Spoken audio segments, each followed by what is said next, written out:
বাউল TV Tangail, হৃদয় ধনবাড়ি, চেতনায় Bangladesh. Like দিন, share করুন, সাবস্ক্রাইব করুন এবং কমেন্ট করে জানিয়ে দিন আপনাদের মতামত। দেশ ও প্রবাসী বন্ধুরা, তুমি একই পরীক্ষায় ফেললে আজ আমাকে। একদিকে রেখা, অন্যদিকে সুন্দরী মর্জিনা। এবার যে আমি কোন দিকে রক্ষা করি তুমি বলে দাও খুদা, তুমি বলে দাও। কি ভাবছো বন্ধু? ভাবছি অনেক কথা। একটি মাঝি দুইটি নৌকা কেমন করে চালাতে পারে? না বন্ধু, একটি নৌকা না হয় জলে ডুবিয়ে রাখো। দুইটি নৌকায় যে মাঝির খুব মূল্যবান, তাই ভাবছি শেষে মাঝি ওই নৌকার মাঝখানে ডুবে না মরে। চতুর মাঝি হয়ে বন্ধু, ও বন্ধু ডুবিয়া মরো না, ও বন্ধু ডুবিয়া মরো না।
মাঝে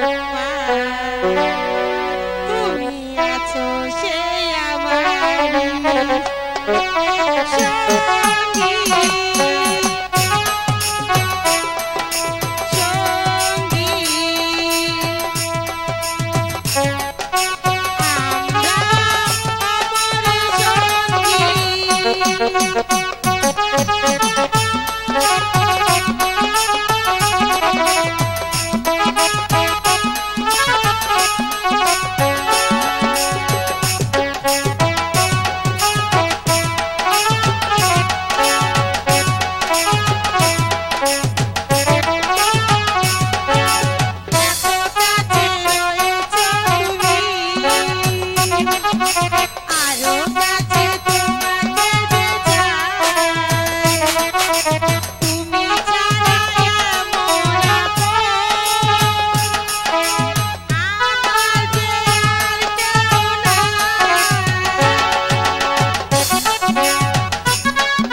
মর্জিনা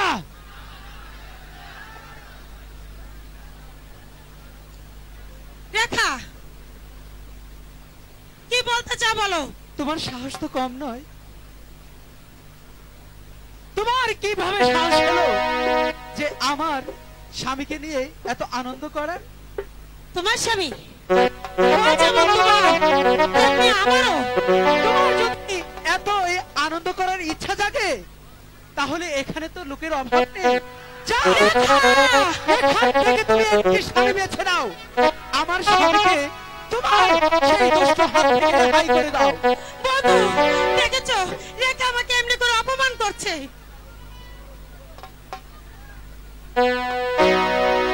শোনো মর্জিনা গো,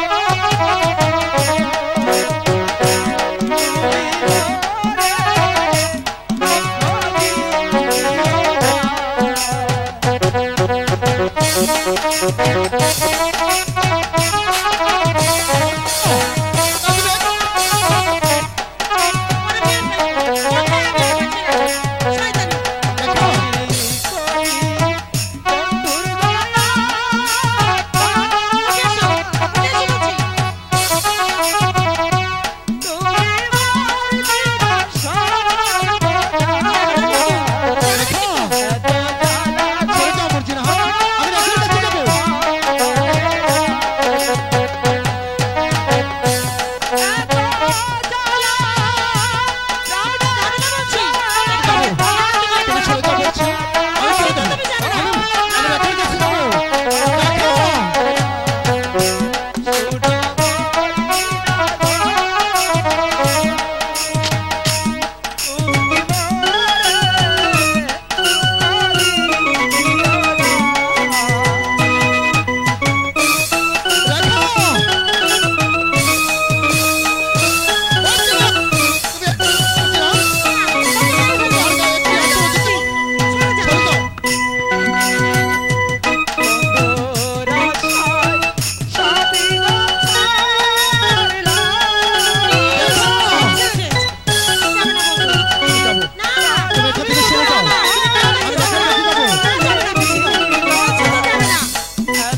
চলে যাও মর্জিনা, আমি রেখার কাছে যাবো। রেখা, মর্জিনা, তুমি একটু রেখা,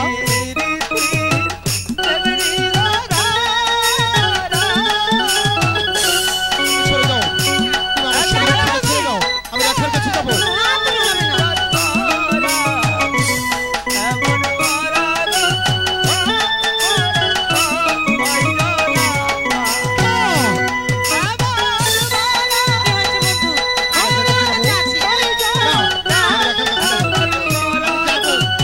তুমি সরে যাও, আমি রেখার কাছে যাবো।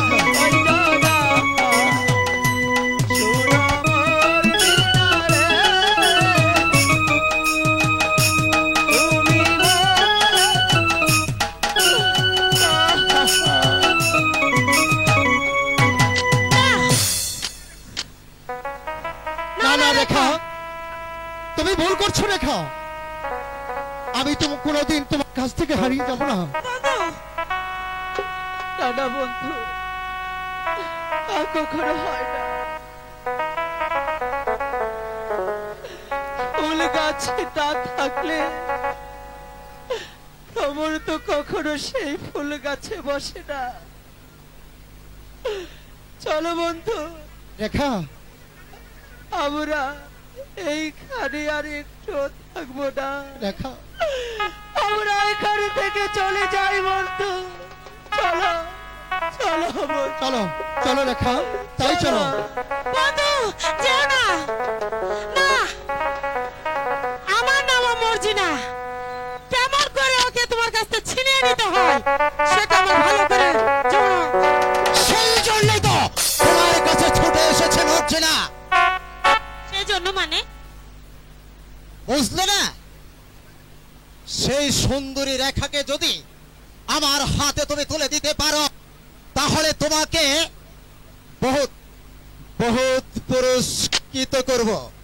বলো বলো, তুমি পারবে সেই সুন্দরী আওরাত আমার হাতে তুলে দিতে? খুব পারবো, আমিও দেখে নিতে চাই ওর কত অহংকার। ভেবে দেখো মর্জিনা, এতে তোমার প্রথম পুরস্কার, সেই সঙ্গে কাজল হবে তোমার, আর ওই তোমার লেখা প্রকান্ত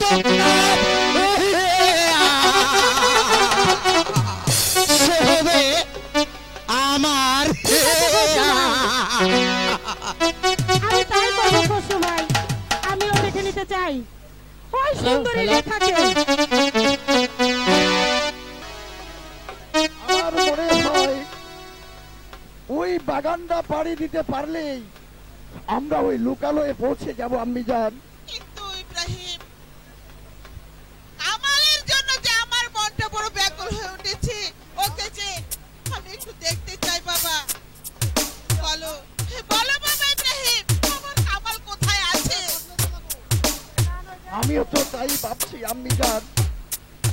শাহজাদা কামালকে রেখার সাথে তো করে দিয়ে বলেছিলাম তোমরা এই রাজ্য ছেড়ে চলে যাও, তারপর থেকে তাদের কোনো সংবাদ আমি জানি না আম্মি জান। ইব্রাহিম, শাহজাদা কামাল কে?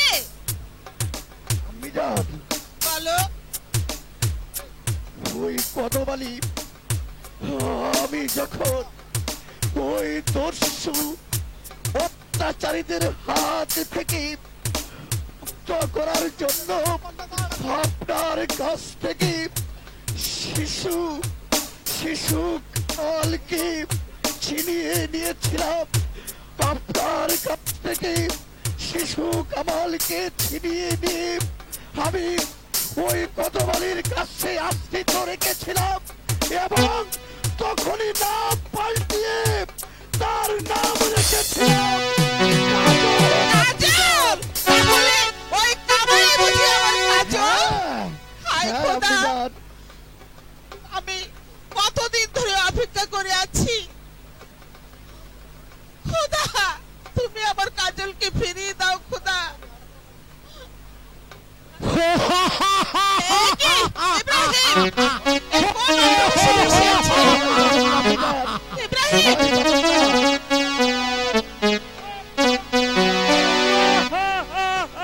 হুঁশিয়ার শয়তান, আমি তোকে হত্যা করব। আমি বেশ,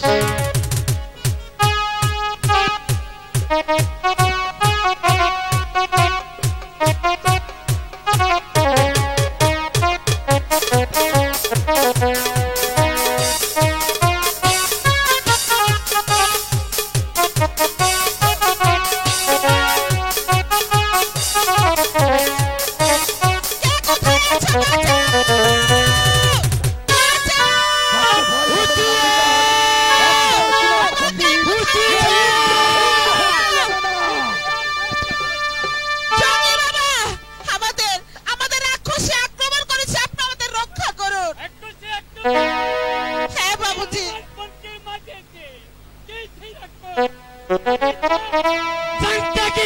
মানুষ খাবো, রক্ত খাবো। আরে ছেলে, দানব কা বাচ্চা।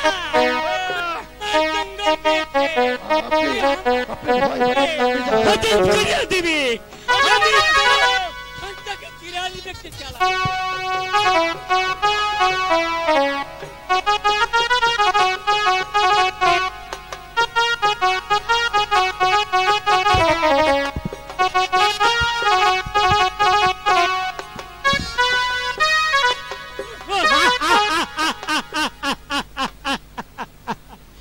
ওই শালা দানব কা বাচ্চা আমার কাছে, আমার জঙ্গল মেয়েছে, আমার মাইতির সঙ্গে লড়াই করাস। আমি তোর সন্তানকে চিরালি দেখতা। বল মাইতি। বাবা, তুমি আমাদেরকে বাঁচালে।